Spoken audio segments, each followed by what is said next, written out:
Angie King, and we're coming to you from the Book Nook at the Mobile Museum of Art. We want to share some of the wonderful books that we have here at the museum and hope that you can follow along with us at home. Today I'm reading A Bad Case of the Stripes by David Shannon.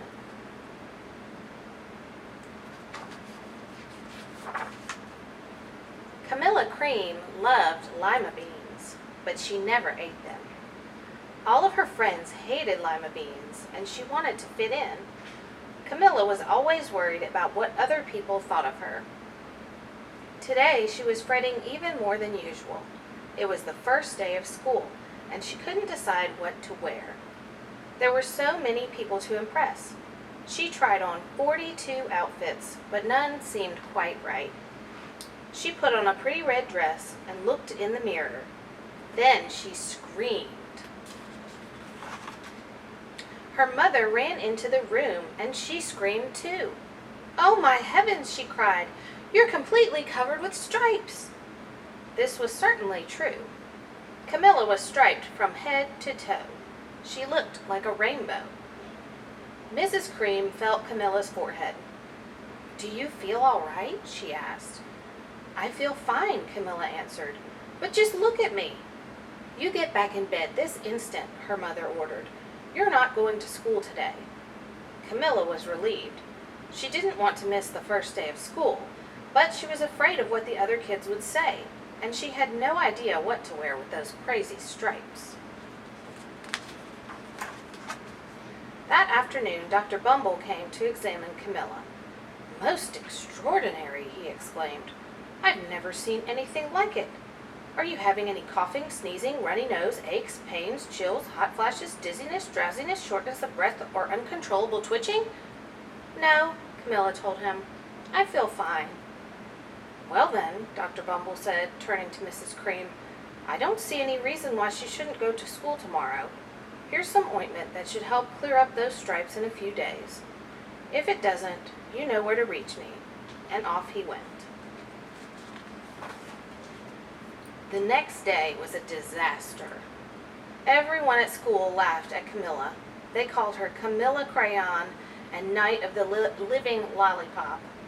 She tried her best to act as if everything were normal, but when the class said the Pledge of Allegiance, her stripes turned red, white, and blue, and she broke out in stars. The other kids thought this was great. One yelled out, "Let's see some purple polka dots." Sure enough, Camilla turned all purple polka dotty. Someone else shouted, "Checkerboard!" and a pattern of squares covered her skin. Soon everyone was calling out different shapes and colors, and poor Camilla was changing faster than you can change channels on a TV.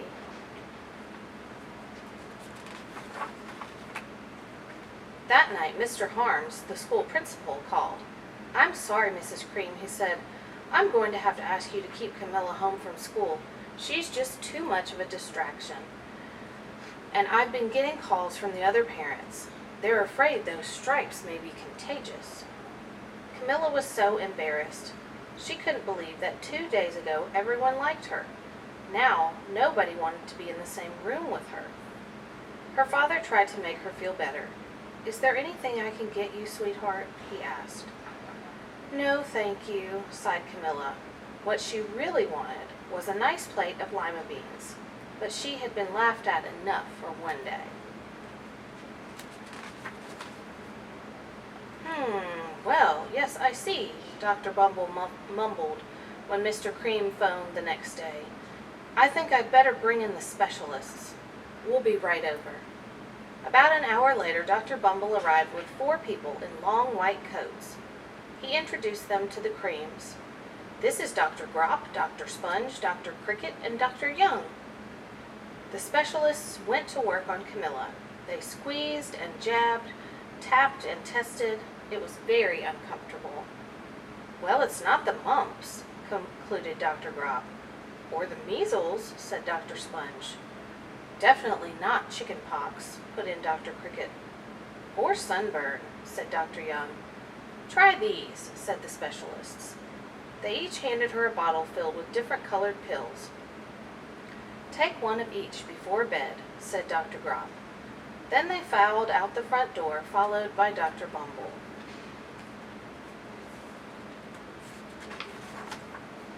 That night, Camilla took her medicine. It was awful. When she woke up the next morning, she did feel different. But when she got dressed, her clothes didn't fit right.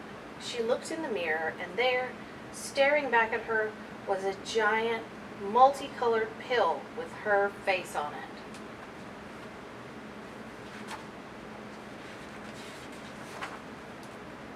Dr. Bumble rushed over as soon as Mrs. Cream called, but this time, instead of the specialists, he brought the experts. Dr. Gord and Mr. Mellon were the finest scientific minds in the land. Once again, Camilla was poked and prodded, looked at and listened to. The experts wrote down lots of numbers. Then they huddled together and whispered. Dr. Gord finally spoke. "It might be a virus," he announced with authority. Suddenly, fuzzy little viral balls appeared all over Camilla. "Or possibly some form of bacteria," said Mr. Mellon. Out popped squiggly little bacteria tails. "Or it could be a fungus," added Dr. Gord. Instantly, Camilla was covered with different colored fungus blotches. The experts looked at Camilla, then at each other. "We need to go over these numbers again, back at the lab," Dr. Gord explained. "We'll call you when we know something." But the experts didn't have a clue, much less a cure.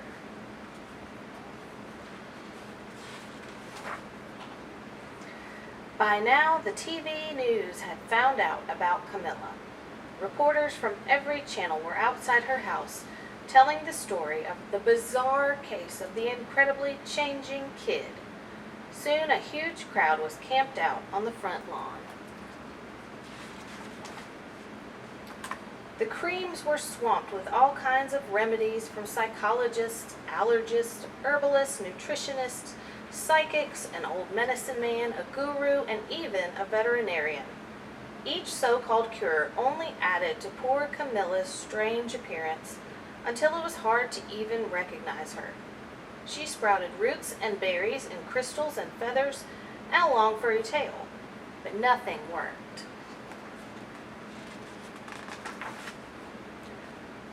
One day, a woman who called herself an environmental therapist claimed she could cure Camilla.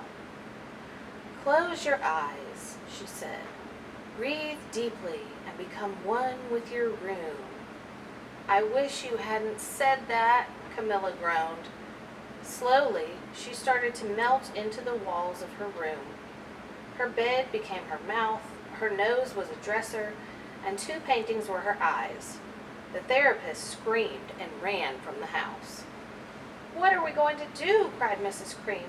"It just keeps getting worse and worse." She began to sob.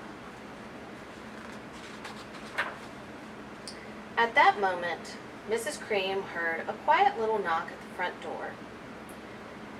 He opened it, and there stood an old woman who was just as plump and sweet as a strawberry. "Excuse me," she said brightly, "but I think I can help." She went into Camilla's room and looked around. "My goodness," she said with a shake of her head. "What we have here is a bad case of the stripes. One of the worst I've ever seen." She pulled a container of small green beans from her bag. "Here," she said.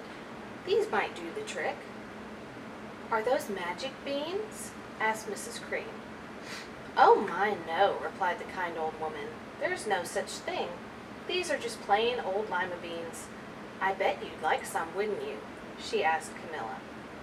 Camilla wanted a big, heaping plateful of lima beans more than just about anything, but she was still afraid to admit it. "Yuck," she said. "No one likes lima beans, especially me." "Oh dear," the old woman said sadly. "I guess I was wrong about you." She put the beans back in her bag and started toward the door. Camilla watched the old woman walk away. Those beans would taste so good, and being laughed at for eating them was nothing compared to what she'd been going through. She finally couldn't stand it. "Wait!" she cried. "The truth is, I really love lima beans." "I thought so," the old woman said with a smile. She took a handful of beans and popped them into Camilla's mouth. "Mmm," said Camilla. Suddenly, the branches, feathers, and squiggly tails began to disappear. Then the whole room swirled around. When it stopped, there stood Camilla, and everything was back to normal. "I'm cured!" she shouted. "Yes," said the old woman. "I knew the real you was in there somewhere." She patted Camilla on the head. Then she went outside and vanished into the crowd.